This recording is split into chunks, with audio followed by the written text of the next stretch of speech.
Welcome to Oscar Films in 5 minutes, breaking down the best of the Best Picture nominees. I'm Dan Drake, and in this video, we're looking at 1917, the Sam Mendes film shot to look as if it were all in one take. What's it about? Why is it worthy of Oscar nomination? And most importantly, is it worth your time? Let's put 5 minutes on the clock. Here we go. 1917 is about two men sent on a mission to save 1,600 fellow troops from a German ambush in World War I. And of course, it was made to look like one continuous shot. This gives the film a visceral, intimate effect that draws you into the action and makes you feel like you're walking right alongside the characters, experiencing every gunshot and explosion firsthand. But as awesome and effective as this effect can be at times, it also puts limitations on the narrative. By nature of the effect, the story has to unfold in semi-real time. The camera can never cut to flashbacks or behind the enemy lines, which means that tools like backstory or dramatic irony, they're left off the table. Now that's not to say that this is a gimmick either. The use of these uninterrupted tracking shots is completely justified, and I believe it serves the story brilliantly. They mined this technique for all of its potential benefits for the story. It just means that there are certain war movie staples and filmmaking basics in general that are not utilized. For instance, they can never do shot, reverse shot, which is a basic building block of how you present scenes in films. With all that being said, here's the bottom line for this movie. Go see it, and see it in a theater if possible. It is incredible, and I don't say that lightly. Okay, maybe I do. Number one, the cinematography is immaculate. I mean, director of photography Roger Deakins might as well be the star of this film. From fade in to fade out, every shot sparkles. And there are a handful of moments and shots that just completely took my breath away. It delivers on everything you go to the cinema to see. Number two, the acting is just downright impressive. Because this tale unfolds in a series of extended takes, the acting and drama feels like that of a play, which never distracted me in the moment, yet makes the performances all the more impressive upon reflection.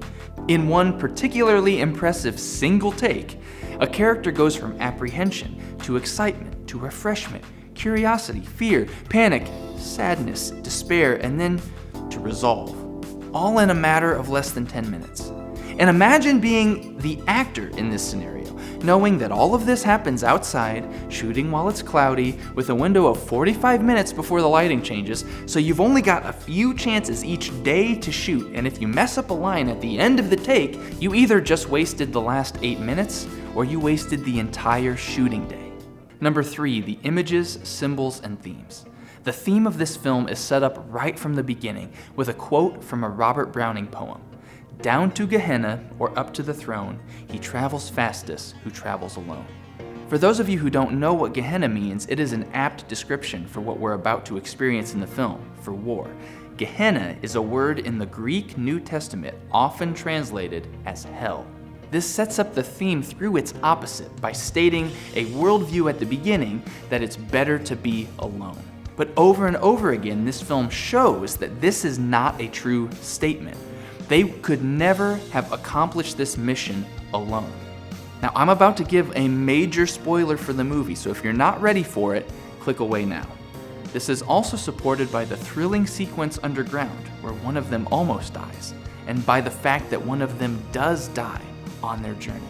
And once we're down to one man on this journey, over and over again, he relies on the help of others, the caravan of cars and the young Frenchwoman with the baby. There is another awesome poetic thing that this film does with the use of cherry trees. Early in the first act of the film, one character mentions that most people believe that there's only one kind of cherry tree, when in reality there are many different kinds. When I heard this, I instantly thought that the opposite is true of human beings. That most of us live thinking that we're so different, that there are many kinds of people, many different races. War itself is pitting one kind of person against another, and yet, in reality, we are all the same. After this movie, I left the theater with a strange emotion going on. I was simultaneously proud of the men and women that put their lives on the line in war to fight for the freedoms we have in this country, yet also sad Why does humanity do this to each other? Why do we emphasize our differences? Why do we put up walls and barriers and borders when in actuality we need each other? Hey, if you liked this video, you can click here for the rest of the Oscar series, or you can click here to subscribe. And for a deeper dive into the channel, check out our patron-only podcast over at our Patreon page. As little as $1 per month gets you full access.